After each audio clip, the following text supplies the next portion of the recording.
Deng.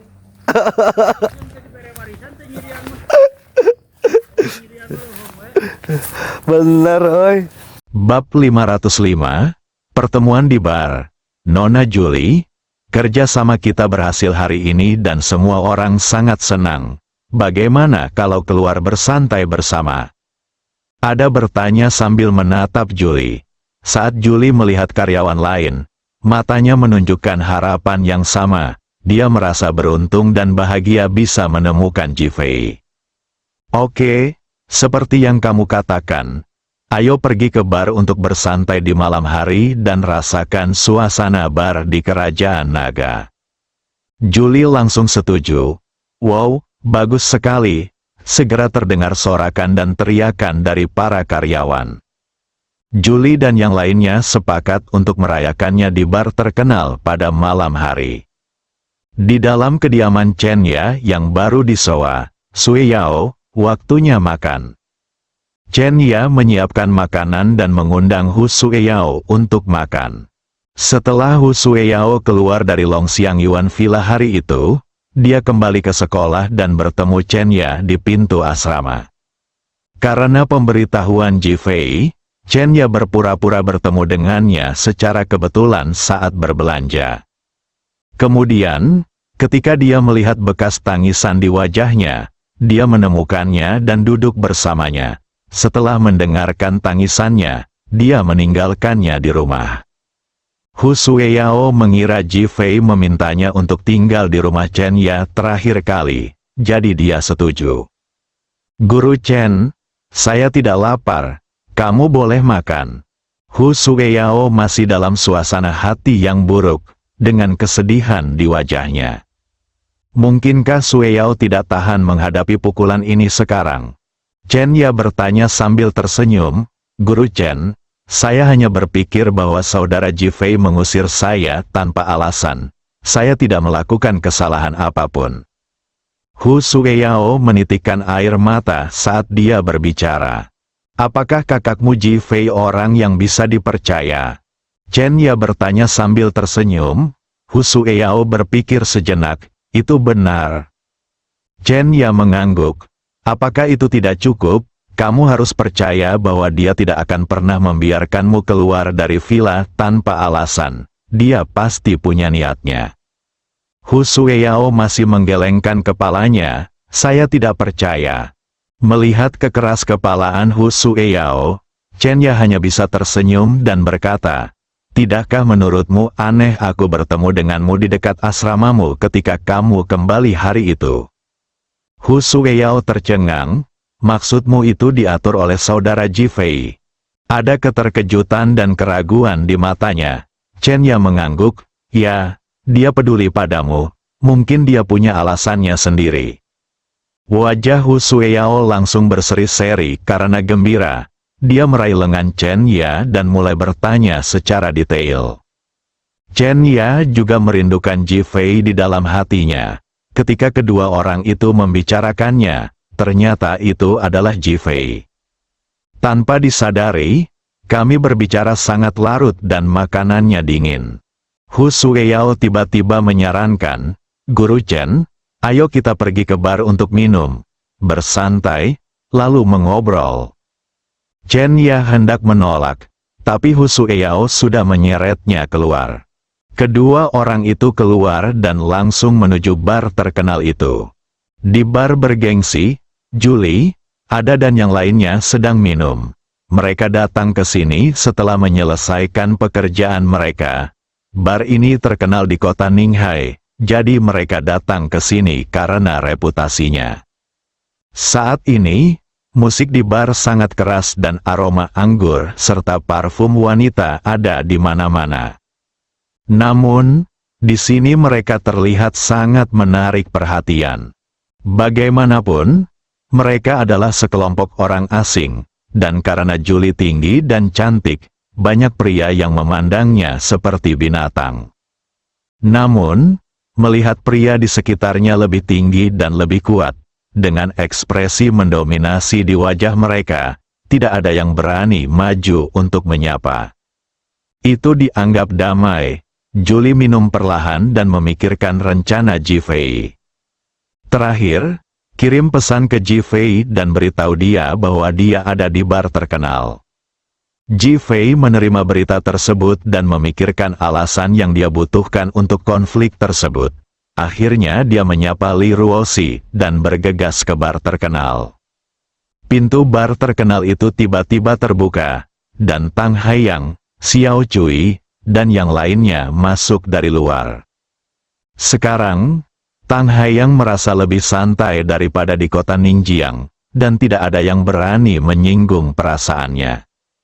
Dan manajemen Zhou Fenghua terhadap dirinya tidak ketat, jadi dia tidak perlu takut seperti dia takut pada Tuan Zhou. 7 atau 8 orang masuk, dan suasana bising di ruangan itu langsung menjadi lebih sunyi, yang membuat Tang Haiyang semakin bahagia. Saudara Tang, saya telah memesan kamar pribadi di lantai 2, dan semua gadis telah memintanya. Xiao Cui berkata sambil berjalan. Tang Haiyang mengangguk puas, bagus sekali. Saat dia berbicara, dia berjalan masuk, matanya secara tidak sengaja bertemu dengan Julie dan orang lain yang sedang melihat ke arah pintu. Julie melihat ke bar karena seseorang masuk dan bar tiba-tiba menjadi sunyi. Tanpa diduga, dia melihat Tang Haiyang, Xiao Cui, saudara Feng dan lainnya. Dia tiba-tiba teringat apa yang terjadi di tebing Wangfu, dan wajahnya menunjukkan kemarahan. Mark Lun, pengawal di sebelahnya, melihat perubahan ekspresi Julie dan berkata dengan hati-hati, "Nona, apakah ada yang salah? Bajingan ini sebenarnya ingin menganiaya saya." Mata Julie dipenuhi kebencian. "Apa? Sialan!" Macron mengumpat dengan marah dan berdiri. Tang Haiyang dan yang lainnya melihat Julie dan bertanya-tanya apakah mereka harus datang. Dia benar-benar jatuh cinta pada Julie. Jadi dia menemukan beberapa gadis asing dalam beberapa hari terakhir. Tapi mereka semua tidak memiliki temperamen dan kecantikan Julie. Ketika Macron berdiri, dia langsung merasakan kebencian dan kemarahan terhadap dirinya sendiri. Bukannya takut, dia malah tersenyum. Xiao Cui dan saudara Feng segera mengerti, mempercepat langkah mereka dan berjalan menuju Julie dan yang lainnya. Mark Lun juga menghampiri, memandang Xiao Cui dan saudara Feng, dan mengangkat jari tengahnya. "Sialan, beraninya kamu memprovokasi kami." Xiao Cui dan saudara Feng mengumpat dengan marah, menyingsingkan tangan dan lengan baju mereka, dan bergegas mendekat. "Mark Lun, hati-hati, itu tidak sederhana," Julie berteriak mengingatkan. Hal ini membuat Macron semakin marah. Dia adalah seorang pengawal dan diremehkan oleh tuannya. Tubuh itu mempercepat dan bergegas ke arahnya. Bang-bang. Dia melancarkan 2 pukulan secara langsung dan bertabrakan dengan tinju Xiao Cui dan saudara Feng. Tubuh kedua orang itu berayun 2 kali dan terbang mundur. Tang Haiyang dan yang lainnya terkejut. Dia dengan cepat melangkah maju, mengulurkan tangannya, dan mendukung kedua orang itu. "Saudara Tang, kita, limbah!" Saudara Tang berteriak dengan marah dan berjalan ke arah Mark Lun. Melihat Mark Lun, dia mengangkat tangannya dan menunjuk ke arah Julie. "Nak, apakah kamu laki-laki gadis asing itu atau pengawalnya?" "Arogan, penghinaan, kamu tidak pantas mengetahuinya." Macron sekali lagi mengangkat jari tengahnya ke arah Tang Haiyang. Sudut mulut Tang Haiyang bergerak 2 kali. "Kamu tidak tahu apakah harus hidup atau mati." Kata-katanya jatuh dan tubuh bergerak. Tinju di tangannya langsung mengenai Macron. Macron bergegas mendekat dengan cepat. Bang! Tinju kedua orang itu saling bertabrakan, dan keduanya mundur selangkah pada saat bersamaan, tertegun. "Sepertinya aku membencimu," kata Tang Haiyang sambil mencibir. Macron menggoyangkan lengannya dan berkata, "Dasar sampah." Tang Haiyang menjulurkan lidahnya, menjilat bibirnya, dan menatap Julie. Nak, tubuhmu putih sekali, aku tidak mencicipinya terakhir kali, dan aku tidak akan melewatkannya hari ini. Haha, siapapun yang tahu bagaimana melakukan ini, segera berlutut dan memohon belas kasihan. Kalau tidak aku akan membunuh kalian semua hari ini, termasuk semua wanita. Tang Haiyang menunjukkan kekerasannya, kamu sedang mencari kematian. Macron sudah bergerak, bab 506. Jika Anda ditakdirkan, Anda harus membagikannya. Tubuh besar, kecepatan fleksibel, mata marah, semuanya menunjukkan kemarahan batin Macron. Sebagai karyawan dan pengawal Nona Julie dari grup Ailey, ia selalu menemani Julie sebagai karyawan. Meskipun Nona Julie tidak mengatakan apapun saat dia kembali terakhir kali, dia masih sangat gugup setelah menghilang selama 3 hari. Sekarang saya tahu bahwa saya hampir diintimidasi oleh sampah-sampah ini, saya merasa sangat marah dan panik. Saat ini, dia hanya punya satu pikiran, yaitu memukuli Tang Haiyang sampai mati, meledakkannya, dan kemudian membuat Nona Julie bahagia. Ada dan yang lainnya menunjukkan kegembiraan saat melihat langkah Macron. Ia bahkan berharap Mark Lun bisa menghajar lawannya hingga mati secara langsung. Julie menceritakan, menyebabkan kemarahan, Mark Lun pukul dia pergi. Karyawan yang kesal itu berteriak dengan marah. Panggilan, tinju Mark Lun kembali mengenai kepala Tang Haiyang. Sudut mulut Tang Haiyang terangkat. Kamu idiot dan aku masih tidak percaya. Ketika kata-kata jatuh, orang-orang bergerak. Tubuh Tang Haiyang telah menghilang dari pandangan Mark Lun. Mark Lun terkejut, dan meninju Tang Haiyang dengan pukulan yang berisi kekuatan besar. Hasil kosong, bahkan semua orang sudah pergi. Wajahnya dipenuhi keheranan dan kegugupan. Saat ini, Tang Haiyang muncul di belakang Mark Lun, masih tersenyum. Mark Lun, awasi punggungmu, teriak Julie. Bodoh. Tang Haiyang berteriak mengejek dan memukul pinggang Mark Lun dengan tinjunya. Saat kepalan tangan Macron kosong, dia menyadari ada yang tidak beres. Julie berteriak, dan Macron bereaksi sangat cepat dan mempercepat tubuhnya ke depan. Tang Haiyang tidak menyangka Mark Lun akan bereaksi seperti itu. Dia tertegun sejenak, lalu memandang Xiao Cui dan yang lainnya. Ayo kita lakukan bersama. Oke, kakak Tang, hore, semua orang segera melompat dan menyerang Mark Lun yang berlari ke arahnya.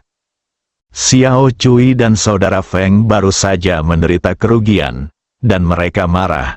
Mereka mengepalkan tangan dan memukul tulang rusuk Macron langsung dari samping. Kedua pria itu saling memandang dan mengerti. Tujuan mereka adalah mematahkan tulang rusuk Macron secara langsung dan membuat Macron mati. Karena Macron melaju kencang untuk menghindar, pusat gravitasinya mengarah ke depan, dan dia kesulitan berhenti. Beberapa orang menendangnya dari belakang pada saat yang bersamaan. Dalam keputusasaan, dia terjatuh ke depan di tempat, nyaris tidak bisa menghindari pukulan tersebut. Dan tubuhnya terjatuh tak terbendung, dan dia melemparkan dirinya ke depan. Di depan ada meja bar untuk 2 orang yang ditutupi dengan botol anggur. Bang, dahinya membentur keras, dan wajahnya tiba-tiba berlumuran darah. Ah, Macron menjerit nyaring. Saat dia hendak berpegangan pada meja untuk berdiri diam, tinju dan tendangan Xiao Cui dan orang lain di belakangnya telah jatuh. Macron mengambil botol anggur di atas meja. Dia tidak lagi punya taktik apapun, hanya meninju dan berguling bersama semua orang. Tang Haiyang mengerutkan bibirnya dengan ekspresi jijik di wajahnya, mengabaikannya, dan berjalan perlahan menuju Julie. Wajah Julie menunjukkan kewaspadaan dan ketakutan. Dia secara naluriah memikirkan Ji Fei, tetapi dia memikirkan kesepakatan antara kedua pihak dan bahwa dia bertindak, jadi dia tidak bisa meminta bantuan Ji Fei. Dalam sekejap, aku memikirkan ayahku. Sambil meraih telepon, dia menatap Tang Haiyang dengan waspada, yang sedang berjalan mendekat. Dua karyawan laki-laki berdiri dan dengan berani bertanya, "Apa yang ingin Anda lakukan?" Bang-bang, kata-kata itu keluar begitu saja dari mulutnya. Dua suara tajam terdengar, dan kedua orang itu terbang ke samping, wajah mereka bengkak seolah-olah mereka terpesona. Tang Haiyang memandang semua orang dengan mata dingin, pria yang tidak ingin dipukuli, harap lebih jujur. Matanya tajam, menunjukkan niat membunuh. Tampaknya perlawanan apapun dapat menyebabkan dia membunuhnya secara langsung. Beberapa orang dengan cepat menundukkan kepala dan tidak berani berbicara. Tang Haiyang sudah berjalan menuju Julie yang sedang menelepon dengan tergesa-gesa. Dalam keadaan darurat, Ada segera berdiri dan berkata, "Jangan sentuh Nona Julie." Dia mengambil sebotol anggur dari meja dan membantingnya ke arah Tang Haiyang. "Kalau begitu aku akan menyentuhmu." Tang Haiyang mencibir, berbalik ke samping dan dengan mudah mengelak, mengulurkan tangan kanannya, langsung menjambak rambut Ada, dan menyorongkannya ke dalam pelukannya. "Ah!" Ada menjerit melengking, menundukkan kepalanya, dan mengikuti kekuatan Tang Haiyang. Dia tidak berani melawan sama sekali. Perlawanan apapun bisa menyebabkan seluruh kulit kepalanya terkelupas. Tang Haiyang menunjukkan senyuman garang, mengangkat tangannya dan menyentuh wajah Ada 2 kali. "Kupikir kamu tidak tahu itu sakit." Dia menyentuhnya dengan tangannya, lalu bergerak menuju tubuhnya. Ada sudah kesakitan dan mati rasa, dan dia terlalu gugup untuk mengatakan apapun. Julie terus menatap Tang Haiyang dengan gugup. Ada dipukuli dan terlihat sangat cemas. Namun, dia perlu meminta bantuan. Setelah akhirnya menelepon, suara Manisius keluar dari telepon. "Kerjasama hari ini berhasil," yang membuatnya lega. "Julie, ada apa?" Nadanya tersenyum dan penuh perhatian. Suara Julie bergetar, dengan tangisan di suaranya. "Ayah, aku bertemu orang jahat, dia ingin menganiaya aku." Manisius langsung cemas. "Di mana Macron? Biarkan dia melindungimu." Julie memandang Markland yang dipukuli dan berguling-guling di tanah, hampir berubah menjadi seekor anjing. Dia dirobohkan oleh sekelompok orang, dan Allen juga dipukuli sekarang. "Apa? Kamu di mana?" Manicius tercengang. Macron adalah pengawalnya yang bergaji tinggi, dan dia dirobohkan. Kekuatan lawan mengejutkannya dan membuatnya khawatir. "Bar terkenal di kota Ninghai, aku tahu, hubungi seseorang untuk segera menyelamatkanmu." Manisius segera menutup telepon dan mulai menelepon Zhou Fenghua untuk meminta bantuan. Zhou Fenghua menjadi cemas ketika mendengar ini. Sekarang ini adalah mitra pentingnya dan langkah kunci dalam menyelesaikan rencananya. "Pasti tidak ada masalah, segera hubungi Tang Haiyang." Hasil tidak ada yang menjawab. "Sialan!" Zhou Fenghua mengumpat dengan marah. Segera keluar dari Chenlong Villa dan pergi ke bar terkenal. Di sini, setelah Tang Haiyang memanfaatkan Ada, dia mendorongnya langsung ke Xiao Cui dan orang lain yang telah memukuli Mark Lun hingga jatuh ke tanah. "Wanita ini memiliki sosok yang bagus. Aku akan memberikannya padamu untuk dimainkan." "Terima kasih, Kakak Tang." Haha, semua orang segera mulai tertawa. Xiao Cui dan yang lainnya baru saja melihat Tang Haiyang menyerang Ada, dan darah mereka sudah mendidih karena kegembiraan. Angka ini berkali-kali lipat lebih baik dibandingkan para wanita yang memimpin tarian di atas panggung, terutama penampilannya yang bergelombang, yang merupakan kejutan terbesar. Tang Haiyang berjalan menuju Julie. Cantik, terakhir kali kamu berkata alangkah baiknya jika kamu bisa menjadi wanitaku dengan patuh. Dan sekarang kita menikmati hidup bersama dengan indah. Hei, kenapa kamu repot-repot? Kamu bukan wanita yang begitu mulia. Apakah cepat atau lambat kamu akan dijatuhkan oleh pria? Hari ini kita bisa bertemu lagi di sini. Ini takdir kita. Kalau kita ditakdirkan, kita harus membaginya. Haha. Tang Haiyang menggosok tangannya dan tertawa liar. Bersambung.